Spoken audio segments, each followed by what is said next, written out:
vous êtes diplômé en illustration scientifique de l'école Estienne à Paris. Vous avez fait un mémoire sur l'artisanat. Et aujourd'hui, vous allez nous présenter un projet qui vous tient particulièrement à cœur, que vous êtes en train de développer, de roman graphique sur les métiers d'art, et notamment sur le verre. C'est une rencontre avec 3 verriers, c'est ça? Voilà, donc on s'est rencontrés parce que Léa est copine avec une camondienne, on peut le dire. Donc on s'est rencontrés à la soirée de diplôme de l'école Camondo. Quand on a échangé, parce qu'elle savait que moi je m'occupais du programme Atelier Campus pour l'école autour de son projet, moi j'étais emballée et je me suis dit que ça valait vraiment le coup de le partager.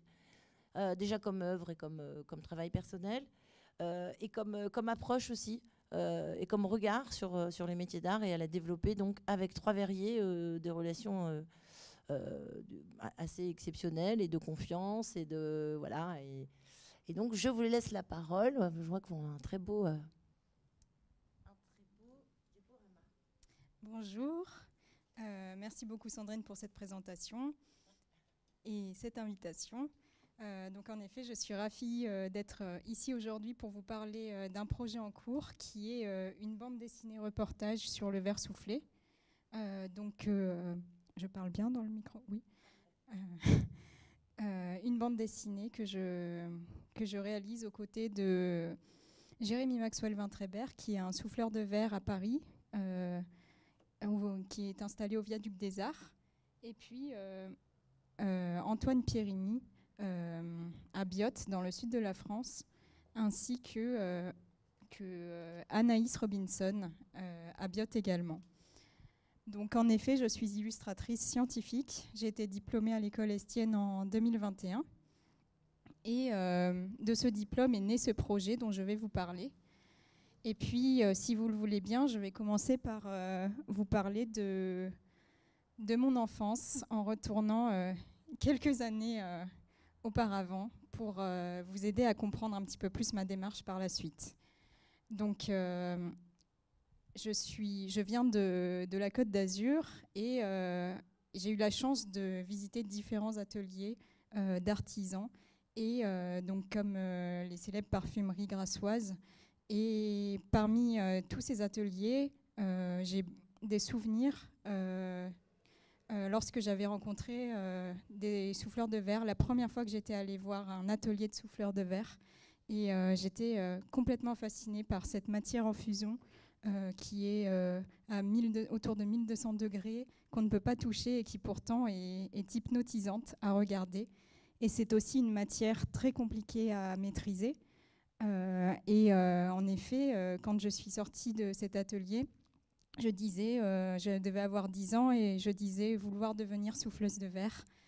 Et puis, on m'a tout de suite dit que ça allait être compliqué. Et c'est un mot que j'ai entendu pas mal de fois et que j'entends toujours aujourd'hui.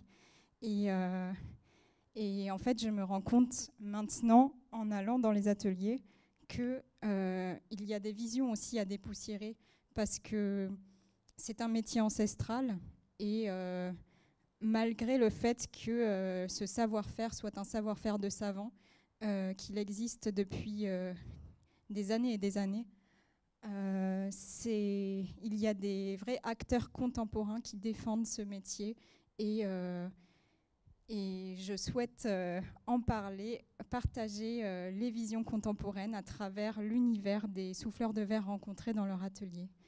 Donc il y a quelques années, 2 ans peut-être, j'ai rencontré Jérémy Maxwell en montant à Paris. Il m'a donné la chance de m'ouvrir les portes de son atelier. Et c'est une chance incroyable pour moi parce que j'ai eu des moments de discussion très intéressantes. Et en fait, quand j'ai découvert son travail, quand j'étais au lycée, avant même de le rencontrer, c'est en découvrant son travail que ma propre vision avait commencé à évoluer sur le verre soufflé parce que j'ai découvert pour la première fois des pièces qui étaient épurées, aux formes simples et à la fois dynamiques. Et je voulais en savoir plus et c'est pour ça que j'ai poussé les portes de son atelier pour commencer. Et à partir de la discussion qu'on a eue, j'avais fait une première petite bande dessinée autour d'une interview que je lui avais faite. Et c'était génial, mais dans un atelier de verre, il n'y a pas vraiment d'emploi du temps. Ça se fait. J'ai compris que ça se faisait au jour le jour, et j'étais arrivée à un moment où il ne soufflait pas du tout. C'était d'ailleurs l'année où il avait gagné le prix de l'intelligence de la main de la Fondation Bettencourt-Schweller, et donc il devait sûrement être très occupé. Bref, je n'avais pas pu les voir souffler, et donc j'étais frustrée par ce temps court, et je l'ai rappelé finalement quelques temps plus tard, et parce que j'avais vraiment envie de développer tout ça, et donc je voulais faire une bande dessinée plus longue, et il a bien voulu jouer le jeu avec moi, et à partir de tout ça, donc en fait ça a commencé pour mon diplôme, donc il a été mon partenaire de diplôme, mais j'ai souhaité également rencontrer 2 autres souffleurs de verre que je vous ai présentés tout à l'heure, donc Antoine Pirini, et lui-même m'a fait rencontrer Anaïs Robinson, qui est pas loin de son atelier. Donc ces 3 personnes sont les personnages de mon histoire, puisque je parle de leur univers. J'invite le lecteur à découvrir le verre à travers leur savoir-faire, leur univers et leur histoire, qui est tout à fait singulière et qui me touche personnellement. Donc c'est un mélange de tout ça qui permet d'installer la narration. Donc pour commencer, avant de développer tout ça, je vais vous présenter un petit peu leur travail pour que vous puissiez comprendre un petit peu plus de choses par la suite. Donc Jérémy, lui, il est né en Afrique, et il m'expliquait qu'il est fasciné par la lumière, les souvenirs qu'il a d'enfance, comme par exemple les clouds qui traduisent le moment où il était allongé sur une pelouse, par exemple, où il voyait des immenses nuages défiler devant lui, et tout ça l'inspire, et donc il en fait des luminaires, par exemple, comme aussi les Winterlight en haut à droite. Et là, par exemple, c'est quand il était arrivé aux États-Unis, quand il avait vu la neige pour la première fois. Donc voilà, chaque pièce révèle une histoire. Donc c'est aussi pour ça qu'il m'intéressait de discuter avec eux, en plus de les voir travailler, pour comprendre un petit peu plus leur univers, puisque je pense qu'une pièce reflète une personnalité, et donc c'était un tout qui me semblait intéressant à aborder. Et d'ailleurs, on peut observer ces clouds à la Samaritaine. Et puis l'année dernière, il avait fait une exposition, Adèle chapitre 1, et là c'était tout un questionnement autour de la première lumière, puisqu'il est passionné par l'univers cosmique aussi. Et donc il avait choisi un espace où seule la lumière naturelle allait éclairer ses installations. Donc il y a toute une histoire personnelle aussi, en plus de tout ça, que j'explique dans la bande dessinée. Ensuite, Antoine, lui, il est donc sur la Côte d'Azur, et donc il a un très bel atelier familial qui a été créé par son père, et c'est par son père qu'il a appris le métier en partie, en plus de voyager. Et ses racines lui tiennent très à cœur, et il s'inspire du paysage méditerranéen, mais aussi de l'histoire patrimoniale de sa région, comme avec les bambous, qui sont des grandes installations de pièces superposées entre elles, avec des jeux de couleurs, de formes, mais aussi des apesanteurs, par exemple, qui sont les pièces en bas à droite, où ici le verre est très, très épais, dense, et pourtant il y a une légèreté qu'il travaille avec les motifs à l'intérieur, ou encore les amphores qu'il revisite à sa manière. Et donc tout ça pour dire que j'ai compris, en découvrant plusieurs souffleurs de verre, qu'il y a une infinité créative possible à travers le verre. Et c'est pour ça aussi que je ne voulais pas m'arrêter à un souffleur de verre. Donc Antoine d'ailleurs a fait une exposition cet été à la Villa Kyrillos. C'est une villa grecque où une reconstitution d'une villa grecque où son travail faisait vraiment écho avec ce lieu, comme avec ces arbres repères qui traduisent une histoire. Et ici encore, il travaille beaucoup le verre à froid, ensuite avec des effets de gravure de motifs. Et puis Anaïs, elle a connu le verre en allant chez la famille Pierini, puisque son bus scolaire s'arrêtait juste devant l'atelier, et à chaque fin de journée, elle ne pouvait pas s'empêcher de s'arrêter devant son atelier et regarder les voir souffler. Et c'est à partir de ce moment-là où elle a découvert le verre, mais pourtant elle ne s'est pas orientée dans le verre de suite. Elle était partie en Angleterre pour faire des études de mode, mais finalement elle est revenue pour travailler le verre. Donc elle fait tout un travail de sculpture à travers des œufs où elle dit matérialiser ses rêves d'enfance, puisqu'elle avait ce rêve-là de voir ce qui se passait à l'intérieur du verre. Donc elle traduit tout ça à travers des œufs, par exemple. Mais elle fait aussi en parallèle des bijoux au chalumeau. Donc ça m'intéressait aussi de découvrir une autre technique, parce que Antoine et Jérémy travaillent le verre à main levée à la canne, alors que ici, je pouvais découvrir le chalumeau. Donc voici les 3 personnes de mon histoire pour créer cette bande dessinée que je pourrais vous faire passer si vous le souhaitez. Oui, bien sûr. Donc maintenant, j'en viens à mon projet, maintenant que j'ai présenté leur travail brièvement. Comme je l'ai dit, ce travail était une bande dessinée que j'ai commencé durant mon année de diplôme, et la première partie de l'année, c'était l'écriture d'un mémoire. Et ce mémoire, ça m'a permis de me poser plusieurs questions que je prends en compte pour faire ce travail, ce projet. Et j'avais eu des lectures clés, où dans ces lectures, il y avait par exemple l'éloge de la main, que j'ai trouvé vraiment intéressant pour placer la main au cœur de la création, par exemple. Donc on comprend que la main est l'organe sensoriel. On se remémore le fait de découvrir durant notre enfance, à travers la main, beaucoup de choses par le toucher.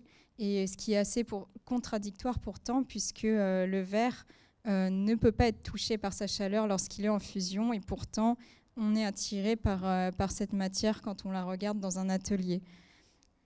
Donc en première partie de mémoire, j'avais cherché à comprendre, à étudier, oui, donc le geste technique à travers le soufflage de verre, mais aussi l'artisanat en général. Et puis j'avais lu, parmi d'autres lectures, La vie solide de Arthur Lockman, sa reconversion dans les métiers d'art, en charpenterie notamment, est expliquée. Et c'était tout le côté humain qu'il voulait retrouver par sa reconversion, et ce qui m'a intéressée aussi dans mes réflexions, parce que au-delà du geste technique, c'est l'histoire en elle-même de chaque artisan que je trouve intéressant à traiter. Et c'est la raison d'ailleurs du fait que j'aille dans les ateliers pour en savoir plus. Et en troisième partie, je m'étais questionnée sur la BD reportage en elle-même, le support que j'allais vouloir développer. Et donc j'avais lu différentes lectures, comme Les Ignorants de Étienne Davodo. Et donc cette BD, c'est l'auteur en lui-même qui va travailler dans des champs avec un ami vigneron, et il y a un vrai échange qui s'opère, puisqu'il va découvrir le métier tout en partageant son travail. Et finalement, inconsciemment, c'est ce qui s'est passé pour mon projet aussi. Il y avait un vrai échange qui s'est opéré et qui continue toujours aujourd'hui. Et Donc, à partir de tout ça, une fois que j'allais dans les ateliers pour faire mûrir mes réflexions, je passais beaucoup de temps à prendre des photos parce que quand je vais dans les ateliers, je rêve un petit peu, donc il faut aussi canaliser mes idées. Et en prenant note et en captant aussi des images pour m'aider dans la suite de mes recherches. Donc j'ai également fait des croquis pour réfléchir, commencer à réfléchir sur les compositions. Et puis aussi, dans un atelier, il y a très peu de mots, très peu de discussions, puisqu'on dit que c'est une danse, c'est une chorégraphie. Chaque personne de l'équipe sait ce qu'elle a à faire. Donc j'ai essayé de noter quelques mots tout de même que j'entendais pour retranscrire cette ambiance dans la réalité, au plus près. Pour ensuite arriver à ce projet de BD. Et donc, je me suis posé beaucoup de questions et la plus grande qui revenait, c'était comment rendre compte de l'ensemble des enjeux pour traduire cette réalité du métier à travers le point de vue contemporain des souffleurs de verre. Parce que je me suis demandé jusqu'à quel point j'allais pouvoir traduire la réalité d'un atelier, puisque j'allais tout de même devoir faire des compromis, des interprétations pour pouvoir créer un fil conducteur, une narration. Donc je me suis dit qu'il fallait tout d'abord traiter du geste technique pour, même si je souhaite parler de l'histoire des souffleurs de verre, il sera important de comprendre la difficulté du métier et ce savoir-faire. Donc il y a des bases qui seront expliquées en première partie. Donc le verre en fait est dévoilé petit à petit. On prend le temps à travers 220 pages environ de découvrir le verre. Donc l'histoire se compose en 3 parties à travers les 3 portraits. Et on commence chez Antoine Pierini, où dans son atelier, on découvre le verre à travers les gestes techniques. En 3e partie, chez Jérémy, c'est à travers des explications scientifiques pour découvrir le verre à échelle moléculaire et comprendre ses réactions thermiques avec la chaleur. Et puis, il y a très peu de documentation au sujet du verre, mais il reste tout de même des planches emblématiques comme celle de Diderot et d'Alembert. Donc ici, la technique est très bien expliquée. Je m'en suis d'ailleurs penchée de près, mais il me manquait quelque chose, c'était encore et toujours la sensibilité de chaque artisan. Donc j'ai souhaité me rapprocher et c'est pour cela que ce sont de réelles paroles rapportées que nous pouvons retrouver dans l'histoire. Donc mon personnage est là pour créer un fil conducteur, mais aussi pour poser les questions nécessaires, et puisque je me place également, et puisque je me pose plusieurs questions, eh bien, le lecteur peut s'identifier aussi à mon personnage qui est là, qui observe et qui évolue au fur et à mesure, qui comprend toujours un petit peu plus, mais qui se pose toujours beaucoup de questions. Et puis, donc oui, l'univers est retranscrit à travers des œuvres et des lieux réels.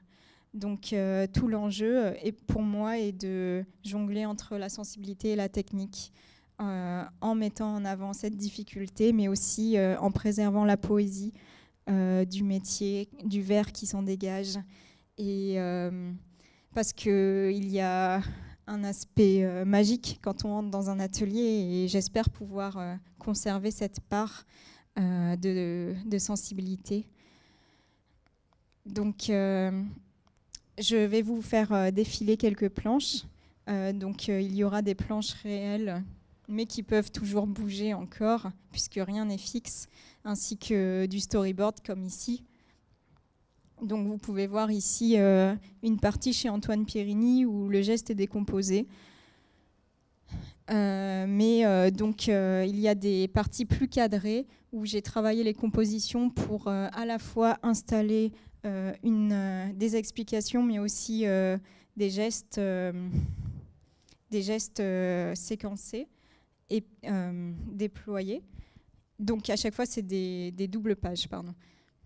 Et puis jusqu'à arriver aux univers de chacun où la créativité est libérée. Comme ici avec Jeremy Maxwell, où on se rapproche de plus près du verre. Et puis j'ai profité de dire dans l'histoire que je suis l'illustratrice de cette BD pour trouver des moyens techniques, didactiques, en plaçant mon carnet et avoir des moments où on peut apercevoir des schémas quand c'est nécessaire pour appuyer les propos, pour avoir des repères de temps en temps, comme ici où il y a l'atelier type d'un souffleur de verre qui est dévoilé. Donc ici, c'est l'atelier d'Antoine, mais il m'a expliqué que chaque atelier est assez similaire. Tous les ateliers sont similaires dans l'ensemble, puisqu'il est important, quand ils travaillent, de pouvoir voir tout ce qu'il se passe autour d'eux. Donc les ateliers sont souvent linéaires. Donc voilà. Mais aussi, il y a les outils comme le chalumeau d'Anaïs, où ensuite on peut découvrir de plus près la manière dont elle allume et elle l'utilise, avec ici une planche par exemple où la case se libère parce que je voulais avoir quelque chose de plus fluide, de plus spontané. Mais aussi j'ai travaillé les compositions et les cadrages de manière à créer un rythme où ici c'est le début de la première partie de la partie chez Jérémy où on découvre l'atelier. Donc c'est toujours un storyboard ici, hein, c'est un croquis. Mais donc on découvre l'atelier d'un point de vue global, puis on se rapproche du verre et puis on rentre dans leur intimité avec une évolution de couleurs. Donc les planches seront essentiellement au noir et blanc, mais des couleurs se posent petit à petit pour installer des ambiances, comme ici. Une planche aux couleurs très chaudes parce qu'on est au cœur de l'action. Et je me souviens quand j'avais observé cette pièce-là, c'est un disque qui fait presque 1 mètre de diamètre. Je m'étais rapprochée vraiment du four pour le voir de très très près et j'ai eu très chaud et je voulais vraiment traduire cette chaleur. Mais aussi le bleu revient souvent. Parce qu'il y a des souvenirs d'enfance qui reviennent pour chacun, pour chaque personnage. Et cette couleur-là, je l'ai utilisée pour créer des retours en arrière, mais aussi des moments plus intimes où donc là, comme par exemple sur cette planche où je vous ai enlevé le texte, mais donc c'est toute une pensée qui développe autour du verre. Et puis, au niveau des cadrages, il y a aussi beaucoup de pleines pages parce qu'il me semblait important d'écrire une histoire à travers un nombre de pages conséquent pour laisser place à l'image et pour observer, prendre le temps d'observer le verre comme on pourrait le faire dans un atelier. Dans un temps où tout se virtualise de plus en plus, j'espère pouvoir proposer ce temps-là, prendre le temps d'observer, avoir un objet concret aussi entre les mains. Donc oui, pour l'interprétation aussi, avec les amphores d'Antoine, où je reprends par exemple les motifs qui sont sur leur pièce. Donc au niveau des motifs, il y a des vagues qui sont gravées et j'ai voulu m'en servir pour créer une ambiance et reprendre encore une fois toutes ces inspirations et emporter le lecteur dans un imaginaire qui est celui d'Antoine, mais peut-être un autre aussi. J'espère laisser une interprétation libre au lecteur. Et puis dans le travail de Jérémy, il y a aussi des décorations qu'il travaille au filigrane qui sont, j'en avais apporté, des petites baguettes de verre. Donc ces filigranes-là, c'est des motifs qu'on retrouve beaucoup dans ses pièces et qui m'ont intéressée pour traduire son univers, l'univers cosmique dont il parle souvent, pour travailler un graphisme et partir dans quelque chose de plus abstrait, comme ici quand il parle de ses souvenirs en Afrique, alors qu'on est dans l'atelier, mais voilà, c'est pour ensuite laisser place à des souvenirs qui viendront à la suite de cette planche, par exemple. Et puis, c'est bien beau de parler du verre de façon rêvée, mais je voulais aussi parler du verre d'un aspect scientifique. Et pour cela, en plus d'avoir fait plusieurs allers-retours avec les souffleurs de verre pour valider les propos, pour m'assurer de cette justesse, puisque c'est leurs propos qui sont racontés en bande dessinée, je me suis rapprochée d'une scientifique pour m'assurer également de la justesse des informations scientifiques. Et une fois que j'avais sa validation, je me suis permise des libertés. Donc comme ici par exemple, où sur cette planche, on parle de la fragilité du verre. Et c'est Jérémy qui m'explique tout ça. Et donc j'ai imagé la fragilité du verre en interprétant une constellation, mais tout en parlant du verre. Oups. Et en ce qui concerne la technique que j'ai utilisée, je me suis attachée à dessiner tout au crayon parce que pour parler de l'artisanat, il me semblait important de créer quelque chose par mes mains et de proposer de l'artisanat à ma manière. Donc le crayon me permettait aussi d'avoir quelque chose de plus spontané. Et puis, quand je souhaitais rajouter des couleurs, les couleurs sont tellement belles dans les ateliers qu'au début, j'étais influencée par tout ce que je voyais. Donc, j'avais fait des premières recherches de couleurs, mais ça ne me convenait pas du tout. Je perdais ce côté au crayon parce que j'avais cherché à rajouter de la couleur au numérique. Mais les couleurs que j'avais utilisées ne me permettaient pas de traduire la lumière du verre et sa transparence. Donc, je me suis posé encore une fois beaucoup de questions et m'est venue l'idée d'utiliser des techniques d'impression artisanale donc pour penser la finalité du projet, l'objet en lui-même. Donc, comme la sérigraphie, par exemple, pour la couverture, qui me permettait d'avoir des couleurs intenses. Et puis à l'intérieur, dans l'idéal, j'ai pensé pourquoi pas à imprimer en risographie, qui est une technique d'impression artisanale aussi. Je ne sais pas si vous connaissez, mais je trouvais ça intéressant pour avoir les couleurs que je souhaitais réellement, comme ici, ces couleurs chaudes dont je parlais tout à l'heure, avoir quelque chose de lumineux. Mais en plus des couleurs, c'est une trame qui est travaillée. La couleur est faite en trame et puis c'est une couleur couche par couche. Donc c'est aussi cette technique qui m'a aidée à centraliser mes idées sur les couleurs, réduire ma palette de couleurs. Donc par cette technique aléatoire, je pouvais aussi proposer un objet unique pour faire un clin d'œil aux objets, aux pièces en verre des souffleurs de verre qui s'attachent à créer sans moule et donc chacune de leurs pièces est unique. Donc ici, c'est un petit écho à cette idée. Donc toutes ces réflexions m'ont conduite à ce projet qui se présente de la sorte à l'heure actuelle.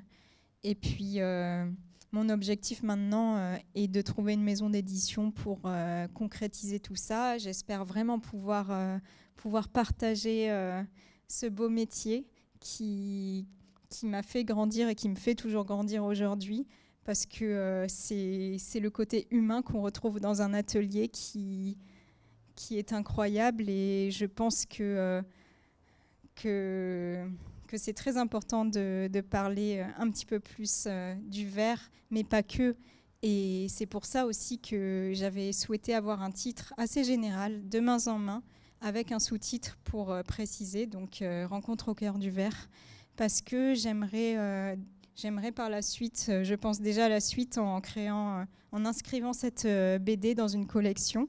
Donc je pense déjà à d'autres artisanats à traiter, et j'aimerais beaucoup que cela soit possible. Donc c'est une idée que j'ai en tête et j'espère que ça pourra se concrétiser. En tout cas, pour l'instant, je me concentre surtout sur cette BD, et je vous remercie pour votre écoute, et n'hésitez pas si vous avez des questions, et merci encore pour cette invitation.